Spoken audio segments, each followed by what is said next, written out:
Hello class 10th students, जैसा कि आपको याद ही होगा पॉलिटिकल पार्टीज़ चैप्टर हमने स्टार्ट कर ली थी और आज हम पॉलिटिकल पार्टीज़ के फंक्शन क्या होते हैं वो पढ़ेंगे। What does a political party do. अब हम देखेंगे पॉलिटिकल पार्टी करती क्या है। Basically political parties fill political offices. अगर सीधे तौर पे माने तो पॉलिटिकल पार्टीज़ क्या करती हैं, पॉलिटिकल ऑफिसेस को फिल करती हैं। अब ये पॉलिटिकल ऑफिसेस क्या होती हैं? पॉलिटिकल ऑफिसेस यानी कि जो प्रधानमंत्री होते हैं, उनके कैबिनेट मिनिस्टर्स होते हैं, है ना, तो इन सभी पोस्ट को ये फिल करती हैं।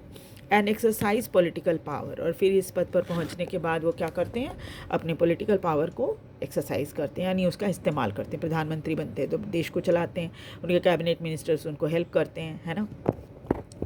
Party do so by performing a series of function, और उसके कई फंक्शन पहले उसको करने पड़ते हैं। क्या क्या फंक्शन होता है? सबसे पहले पॉलिटिकल पार्टीज कंटेस्ट इलेक्शन। ये पॉलिटिकल पार्टीज़ क्या करती हैं, इलेक्शन करती हैं। In most democracies, elections are fought mainly among candidates put up by political parties. यहाँ क्या होता है, जब इलेक्शन होता है तो आप देखेंगे हर पार्टी के कैंडिडेट इलेक्शन में खड़े होते हैं। Parties select there candidate in different ways. Party जो है अपने कैंडिडेट को सिलेक्ट करने के अपने अलग अलग तरीके अपनाती है। In some countries such as USA, member and supporters of party choose its candidate.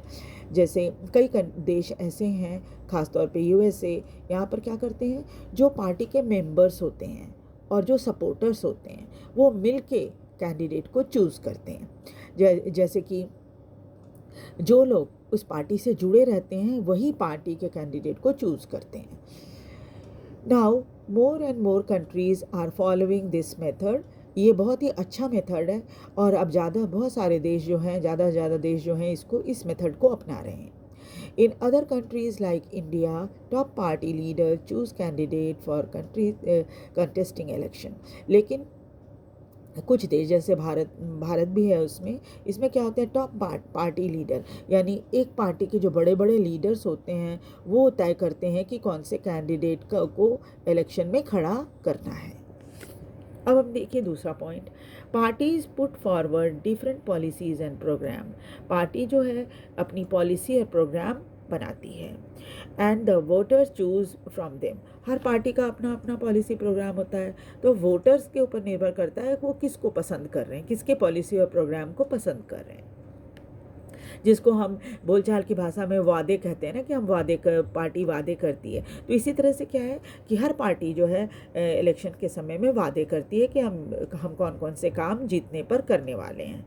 Each of us may have different opinion. हर किसी का अपना अपना ओपिनियन हो सकता है। Views on what policies are suitable for the society, और उनके विचार अलग अलग हो सकते हैं कि हमारे समाज के लिए क्या चीज़ जो है ज़्यादा, कौन सी पॉलिसी ज़्यादा अच्छी होगी। But no government can handle such a large variety of views. लेकिन आप जानते ही हैं कि कोई भी सरकार जो है, अब करोड़ों की आबादी है हमारे देश की, सबके व्यूज़ को हैंडल करना किसी एक सरकार के लिए तो संभव नहीं है। In democracy, a large number of similar opinions have to be grouped together to provide a direction in which policies can be formulated by the government. तब सरकार क्या करती है, डेमोक्रेसी में खास तौर पे क्या करती है, एक ही तरह के ओपिनियन को पहले इकट्ठा किया जाता है और उसके बाद उसके अकॉर्डिंग सरकार जो है अपनी पॉलिसी और बनाती है।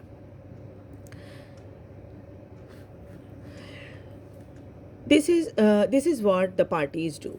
अब यही काम सभी पार्टी करते हैं। A party reduces the multitude of opinions into a few basic position which it support. फिर क्या करती है, उसको छोटा करके, यानी कि सभी के ओपिनियन को इकट्ठा करके, और उसके बाद उसको लगता है कि कौन कौन सी ऐसी ओपिनियन है जिसको वो सपोर्ट कर सकती है।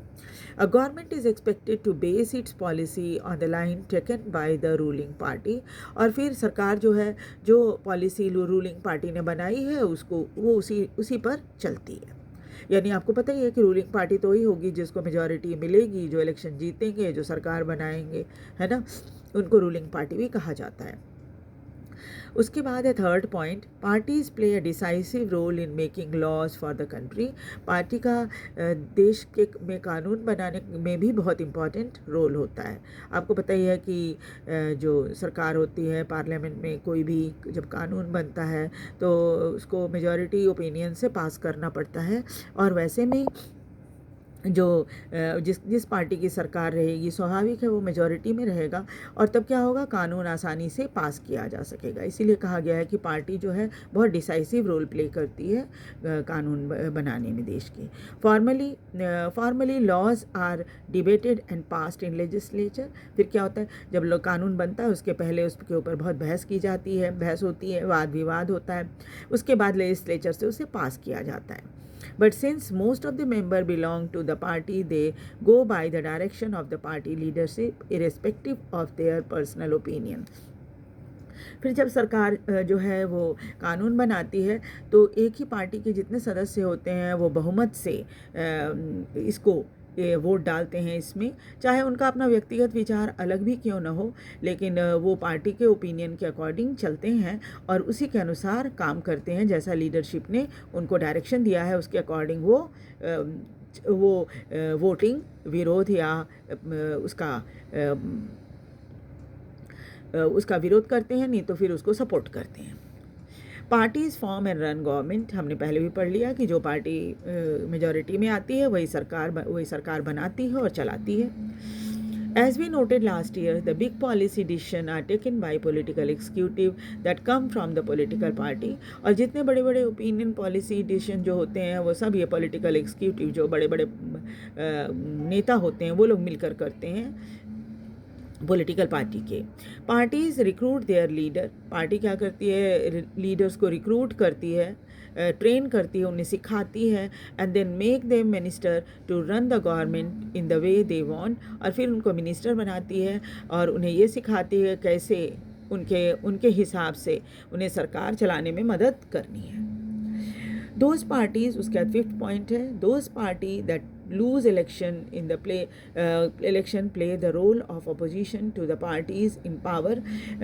जो पार्टी इलेक्शन हार जाती है, यानी उनको जिनको कम वोट मिला है, कम सीटें उन्होंने जीती हैं, वो लोग अपोजिशन में बैठते हैं और फिर क्या करते हैं, by voicing different views and criticising government for its failure और रॉन्ग पॉलिसी, और फिर अपोजिशन में बैठकर वो सरकार की आलोचना करते हैं और सरकार के किसी भी काम को क्रिटिसाइज़ करते हैं, उसकी कमियां निकालते हैं। कई बार ये भी कहते हैं कि सरकार फेल हो गई, जितने वादे उन्हें किए थे उसको पूरा नहीं किया, या जो काम कर रही है सरकार सही से नहीं कर रही, ये सब बातें वो पार्लियामेंट में बोलते हैं।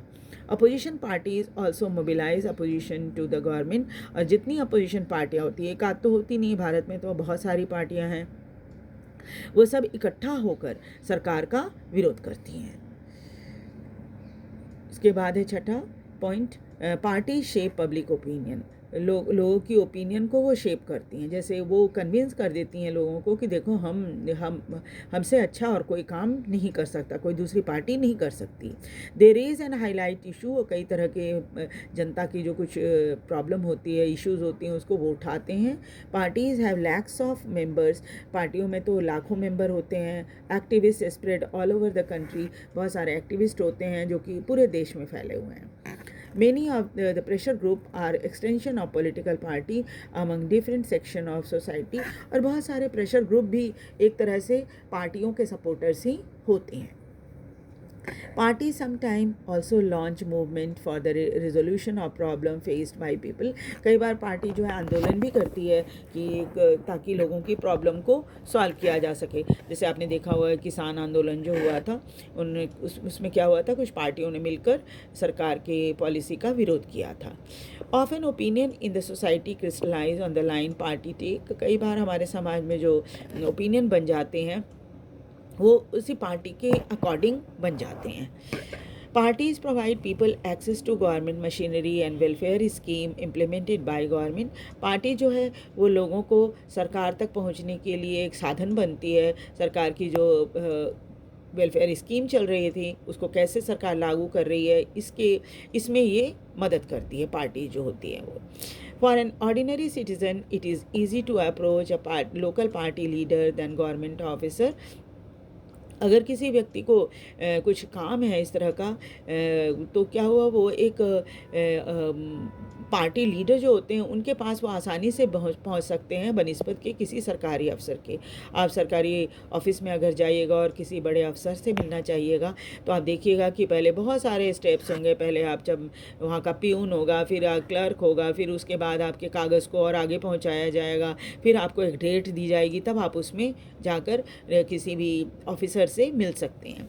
लेकिन यहाँ पर क्या है, लोकल पार्टी लीडर से आपने देखा होगा आपके हर लोकेलिटी में पार्टी की एक ऑफिस खुली हुई रहती है। आप सीधे जाकर उसमें अपनी प्रॉब्लम को जाकर बता सकते हैं। That is why they feel close to party even when they do not fully trust them. और इसलिए हम पार्टी से अपने आप को बड़ा क्लोज मानते हैं, हालांकि हम पूरी तरह विश्वास नहीं करते उनके ऊपर। पार्टी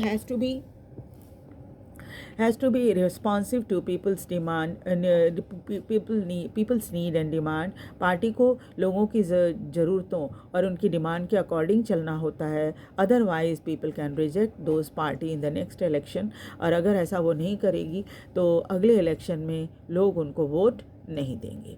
अब हम देखेंगे कि पार्टी होना क्यों ज़रूरी है। This list of function in a sense answer the question asked above।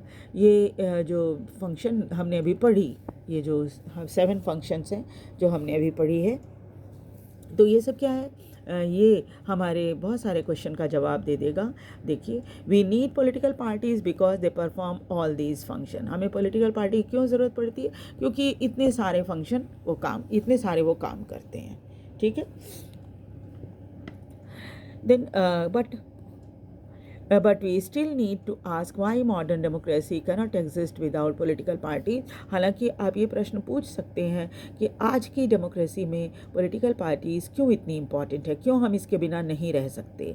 We can understand the necessity of political parties by imagining a situation without party। आप एक कल्पना कीजिए कि पॉलिटिकल पार्टीज़ है ही नहीं, तब क्या होगा? तब तो सारे कैंडिडेट इंडिपेंडेंट कैंडिडेट हो जाएंगे।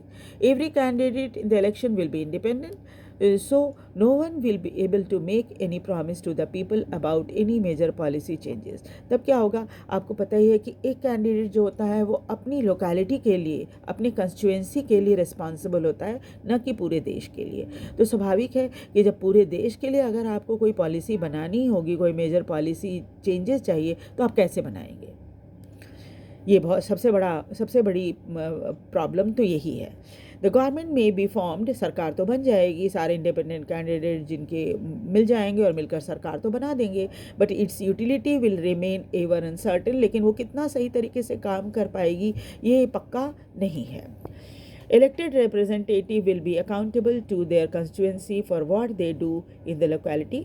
अभी मैंने आपको बताया ही कि जो इलेक्टेड रिप्रेजेंटेटिव होंगे, अगर वो इंडिपेंडेंट है तो सिर्फ वो अपनी कंस्टिट्यूएंसी के लिए रिस्पॉन्सिबल है, पूरे देश के लिए नहीं। क्योंकि उन्हें तो अपने वो अकाउंटेबल हैं किसके लिए? अपनी कंस्टिट्यूएंसी के लिए।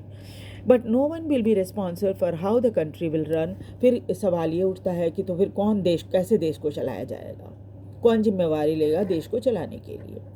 We can also think about it by looking at the non-party based election to the panchayat in many state। आपको पता ही है कि पंचायत में नॉन पार्टी बेस्ड इलेक्शन होता है, यानी वहाँ कोई पॉलिटिकल पार्टी इलेक्शन नहीं लड़ती, सब इंडिपेंडेंट होते हैं।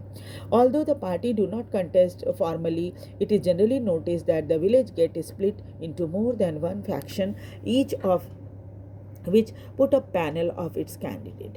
अब क्या, लेकिन वहाँ क्या होता है, बेशक सब इंडिपेंडेंट होते हैं, लेकिन वहाँ भी चॉइस होती है।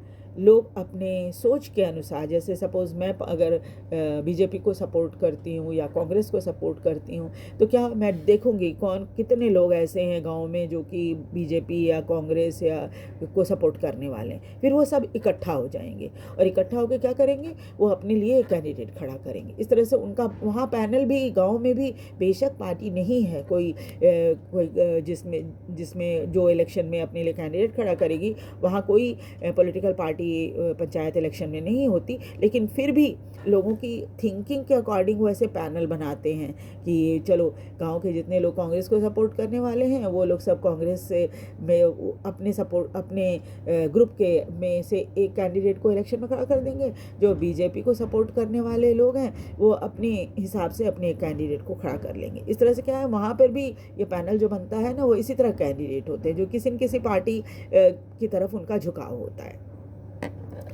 This exactly what the party do, और पार्टी वही काम करती है। That is the reason we find political parties in almost all country of the world. इसी यही कारण है कि पूरी दुनिया में हर देश में आपको एक दो तीन चार ऐसे करके कुछ पार्टियां जरूर मिल जाएंगी। Whether these countries are big or small, चाहे देश बड़ा हो या छोटा हो, ओल्ड और न्यू, पुरानी डेमोक्रेसी हो या नई हो, डेवलप्ड और डेवलपिंग, चाहे वो कोई डेवलप्ड कंट्री हो, विकसित देश हो, या डेवलपिंग यानी विकासशील देश हो। The rise of political party is directly link to the emergence of representative democracy. Political party हमें इसलिए दिखती है क्योंकि अब डेमोक्रेसी जो है रिप्रेजेंटेटिव हो गया, यानी कि आबादी अब इतनी ज़्यादा हो गई कि सबको बिठा कर एक जगह उनके विचार को जानना पॉसिबल नहीं है। तो हम क्या करते हैं, हम अपने बीच से एक रिप्रेजेंटेटिव बना देते हैं जो कि हमारी प्रॉब्लम को सरकार तक पहुंचाता है। जैसे आप एक छोटा सा एग्जांपल देखिए, आप क्लास में क्या होता है, क्लास में आप एक मॉनिटर चूज़ करते हो और फिर क्या होता है, आपकी जितनी प्रॉब्लम होती है, जैसे क्लास में कोई टीचर नहीं है या क्लास में कोई बच्चा बदमाशी कर रहा है, तो वो मॉनिटर आप लोग की तरफ से जाकर नीचे ऑफिस में या प्रिंसिपल को या जो भी कंसर्न अथॉरिटी होती है उसको जाके वो बताता है। तो इसी तरह से क्या होता है कि डेमोक्रेसी में भी किया जाता है। तो ये जो रिप्रेजेंटेटिव जो हम जिनको अपना रिप्रेजेंटेटिव चुनेंगे वो सरकार के पास जाकर हमारे एरिया की जितनी प्रॉब्लम है उसको बताएगी। As we have seen large society need representative democracy. अब तो समाज बहुत बड़ा हो गया, आबादी इतनी ज़्यादा हो गई है, तो हमें रिप्रेजेंटेटिव डेमोक्रेसी की बहुत ज़रूरत है। As the society become large and complex, अब सोसाइटी बड़ी भी हो रही है और बहुत जटिल भी हो रही है। They also need some agency to get different views on various issue. फिर क्या होता है, हर पॉलिटिकल पार्टी को अब किसी खास एरिया के बारे में क्या क्या प्रॉब्लम है, लोग क्या सोचते हैं, उन्हें क्या चाहिए, ये सब जानना बहुत ज़रूरी होता है। तो इनके क्या करते हैं, रिप्रेजेंटेटिव ही उनको बताते हैं कि हाँ हमारे एरिया में इन सब चीज़ों की ज़रूरत है या लोग ये चाहते हैं। To present these to the government, और उसके बाद उसे सरकार के सामने रखा जाता है। They needed some ways to bring various representatives together so that the responsible government could be formed. फिर यही सारे रिप्रेजेंटेटिव जो होते हैं वो एक साथ आते हैं, सरकार बनाते हैं और सरकार को चलाते हैं। They needed a mechanism to support और restrain the government make policy. वो उनको एक मैकेनिज्म चाहिए होता है जिससे सरकार पर वो रोक लगा सकें, पॉलिसी बना सकें, जस्टिफाई और अपोज देम, और वो जस्टिफाई कर सकें अपनी बात को या फिर अपोज कर सकें। क्योंकि हम बार बार ये भी देख रहे हैं कि रिप्रेजेंटेटिव गवर्नमेंट में क्या होता है कि हर तरह के लोग इलेक्शन जीत कर आते हैं लेजिस्लेचर में, पार्लियामेंट में, है ना। तो क्या होता है, उसमें जो मेजॉरिटी में होते हैं वो तो सरकार बना लेते हैं, लेकिन बाकी जो है वो क्या करते हैं, बाकी अपोजिशन में बैठते हैं। इसलिए क्या होता है, जो लोग गवर्नमेंट में होते हैं वो पॉलिसी वगैरह बनाते हैं, जस्टिफाई करते हैं उसको, लेकिन कुछ जो लोग अपोजिशन में होते हैं वो उसको अपोज करते हैं। Political party fulfil these needs that every representative government has, और पॉलिटिकल पार्टी ही इस ज़रूरत को रिप्रेजेंटेटिव गवर्नमेंट की जो ये ज़रूरत है इसको वो पूरा करती है। We can say that parties are necessary condition for democracy. इसलिए हम कह सकते हैं कि पार्टी जो है एक नेसेसरी कंडीशन है डेमोक्रेसी की। ठीक है, तो नेक्स्ट क्लास में हम लोग आगे how many party should we have, कितनी पार्टियां हमारे पास होनी चाहिए, इसके बारे में हम पढ़ेंगे। आप इस वीडियो को देखिए, इसे लाइक और सब्सक्राइब भी ज़रूर कीजिए, इससे मोटिवेशन होता है। Thank you very much.